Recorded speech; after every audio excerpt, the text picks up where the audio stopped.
My name is Terrence Cheng. I live at 25 Scotts Lane with my wife and my 2 daughters. We live right behind the school. I've been emailing you pretty incessantly. I'm sure you're very happy to see me. I'm curious as to why you guys are so quiet. We're listening to you. We're listening to you. It's just a very different flow to the dialogue than what we've experienced in the past. I was just curious. I was going to ask about data and updates and stuff, but you guys have given us some information already, and I'm afraid I don't feel as generous as this fine gentleman who spoke before me, who was very wise and logical and balanced. I think the fact that we have a little more skin in the game at this point makes us feel a bit more intense. All that being said, we do appreciate the work that you're doing, but I'm not going to try to go fast, folks. So I feel like the fix is in. I feel like the fix has been in since day one, and I don't feel like, this is just me personally, I don't feel like arguing about data sets and demographers and what, information is accurate or inaccurate matters. I looked at the information that you posted on your websites. There are like 3 2-page articles, a few other longer articles, all slanted exactly towards what I perceive to be where you want to go, which is a school closing. There are no broader, more intensive, richer, deeper, scholarly, academic, and balanced case studies or analyses. So, I'm a professor of English composition, so I get it. I get rhetoric. You have a PhD, you had a dissertation to pass, so you get it too. We should have noticed this from day one with the semantics of the naming of your group. This was not a educational, exploratory committee. This was a school closure task force. Think about it. Close the school. Let's create a task force. The task is to close the school. It doesn't get more blunt than that.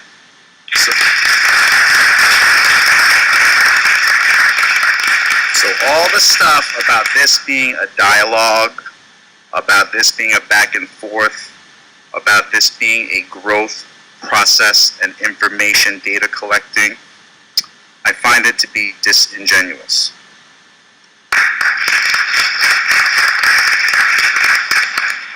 We have been operating, I think the majority of folks in here who are better people than I am, have been operating under the assumption that you all care what we say.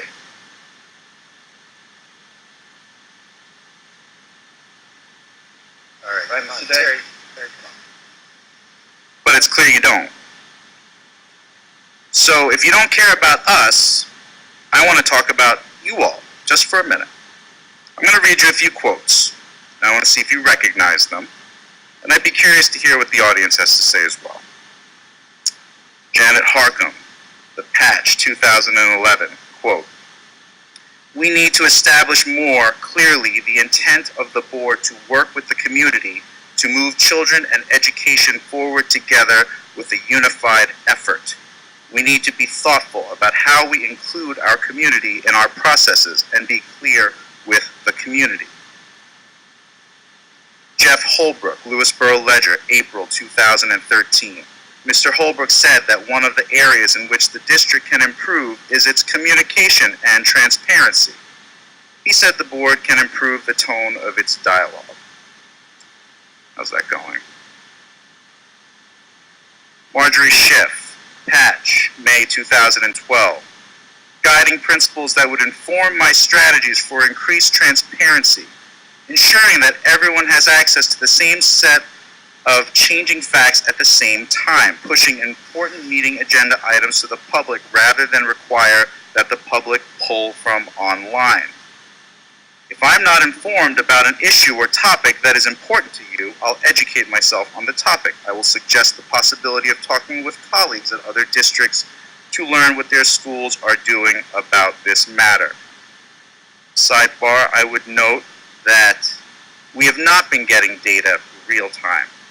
I was checking the websites last night, and all of your stuff about the new demographer's work, you all had that in advance. It didn't magically appear today just in time for us to pull it so we can read from the trains on our ride back here. So that is not fair, and I was told in email by Charles Day, by Mr. Stone, that we would get information real time. It has not happened. Richard Stone, Patch, May 2013, question. The district is studying various approaches to manage its shrinking population.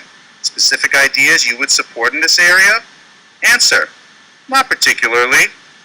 I'd like to see if the shrinking student population is a long-term trend. A change in regional economics could rapidly change the district's needs. Over the last 2 decades, I've seen the school population drop a bit, then rise, then drop. I'd like to see it rise again. Charles Day, Patch, May 2011. I think we need a common set of facts we all agree upon. Right now, people use their own facts. I wonder why. Let's quantify how well we are performing, how well we are managed, and in what state are our finances. All of this could lower the level of cynicism and vitriol in the community. How is that working out? Paul Kreutzer, New York Times, April 2011.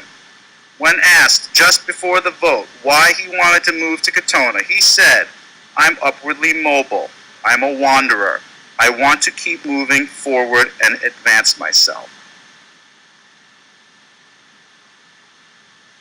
I'm not arguing that no schools should ever close, not ever. I'm not saying that. None of us are saying that. We're only arguing that it should be done when the total landscape of accurate evidence is considered professionally in a transparent manner. Not like this. You all have the power. We don't vote. We have voice, but no vote. People on the board vote. You have all of the power. You have all of the responsibility. The 7 of you. Charles Day, Marjorie Schiff, Janet Harcum, Jeff Holbrook, Richard Stone, Stephanie Tobin, and Peter Trays are wholly accountable, and no one else. You are gambling with the well-being of our children.